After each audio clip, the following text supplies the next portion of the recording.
How many of you heard of Alzheimer's disease? It's a physician-caused disease. Mark my words, in the next 2 years, maybe even next week, it'll pop up in the newspaper. There's more than enough information to prove that it's a physician-caused disease. Alzheimer's disease is a disease that did not occur, even by another name, 40 years ago. It only became recognized as a disease in 1979, 25 years ago.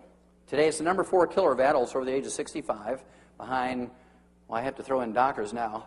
Doctors, cardiovascular disease, cancer, diabetes, and Alzheimer's disease. Now, our brains are made up of 75% a fatty insulation material called myelin. How many of you heard of myelin? Good. Well, myelin is this fatty insulation material in the brain. How many of you are eating a brain sandwich, brain and egg sandwich? Oh, you haven't lived until you eat a brain sandwich. It is good. A little bit of onion and mustard. I mean, there's nothing better than a brain sandwich.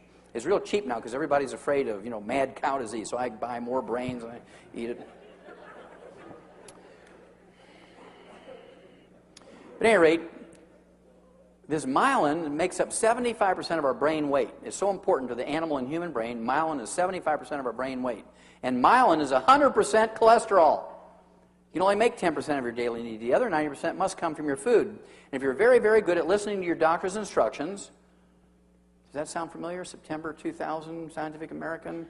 If you listen to your doctor and you give up eggs and eat egg beaters, if you give up butter and eat margarine, if you rip the chicken skin off your chicken before you eat it, you eat tofu instead of red meat, the odds are you're going to get what? Alzheimer's disease. This came out 4 years ago, March of 2000. Alzheimer's tidal wave is feared. It's coming.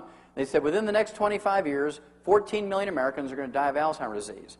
Today, 25 years backwards, only 250,000 died of it. And 25 years backwards from that, nobody died from Alzheimer's disease. Now, why would you go from 0 to 250,000 to 14 million? Well, that's because the baby boomers are coming along, and they listened to the doctors. They believed in technology, and they believed in doctors, and they believed if they followed the doctor's advice, they could be healthier and live to be 100. And so now baby boomers are the ones that get a higher rate and higher percentage of Alzheimer's disease than our older relatives who could care less. Okay? Remember Ralph Charles still flying airplanes at 100? Harold Stilson still hitting in golf hole-in-one at 101? Mazumi Dusti, 161?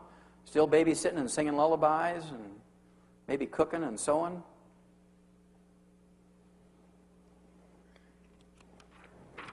We eliminated Alzheimer's disease in animals 65 years ago.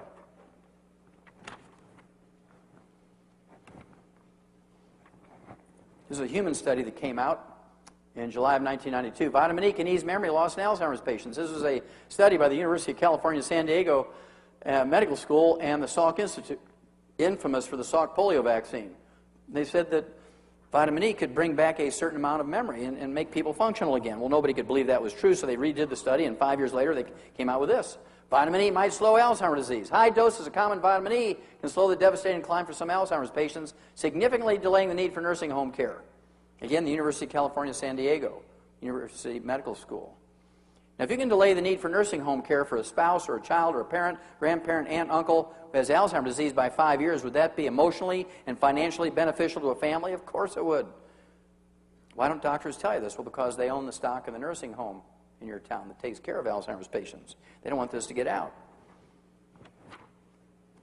This came out in 2003, November 2003, a study by Tufts University Medical School in Boston. They found out you could reduce your risk of Alzheimer's disease by 48% by just taking either supplements or fish 3 times a day to get the omega-3 essential fatty acids.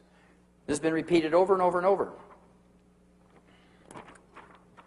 This just came out January 2004. People taking vitamin C and E were 78% less likely to have a diagnosis of Alzheimer's disease. Now, they didn't even think about the diet, getting rid of fried foods and margarines and sources of free radicals. They didn't even think about eating cholesterol. This was just some antioxidants.